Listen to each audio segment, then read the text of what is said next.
মায়ের স্নেহে বড় করলেন অপরূপা দেবী। ক্ষুদিরামের কাছে তিনি তার মা। বয়সের সাথে পাল্লা দিয়ে বাড়ে প্রতিরোধের স্পর্ধা। ব্রিটিশদের অন্যায় অবিচারের সামনে গোলার মতো রুখে দাঁড়ায় কিশোর ক্ষুদিরাম। ভারত মায়ের প্রতি কর্তব্য পালন করতে এগিয়ে আসে 16 বছরের সাহসী ক্ষুদিরাম। যোগ দেয় বিপ্লবীদের দলে। হত্যা করার জন্য আমার প্রফুল্লর সাথে আরেকজনকে লাগবে। আমি যাব। তুই পারবি ক্ষুদিরাম? এই দেশ আমাদের দেশ। প্রত্যেক ভারতবাসী যাতে মাথা উঁচু করে বাঁচতে পারে, তার জন্য আমি আমরণ লড়াই করে যাব।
তোমার বয়স কম, তুমি যা করেছো সেটা অস্বীকার করো, প্রাণে বেঁচে যাবে।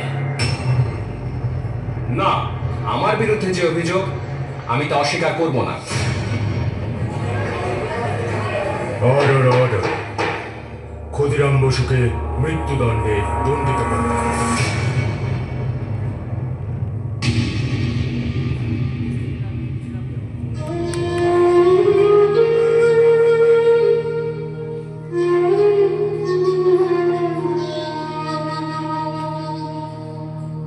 খোকা, ওই খোকা, তুই কোথায় যাচ্ছিস বাবা?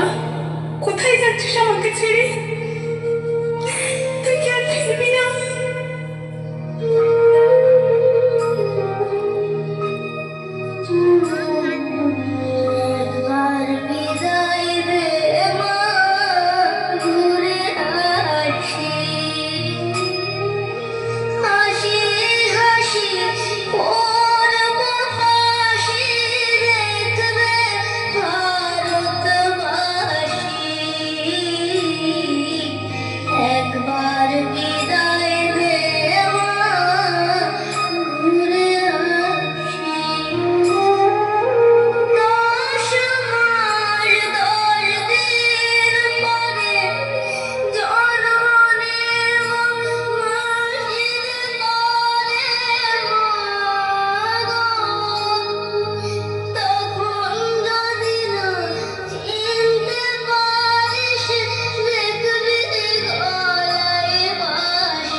वंदे मातरम, वंदे मातरम, वंदे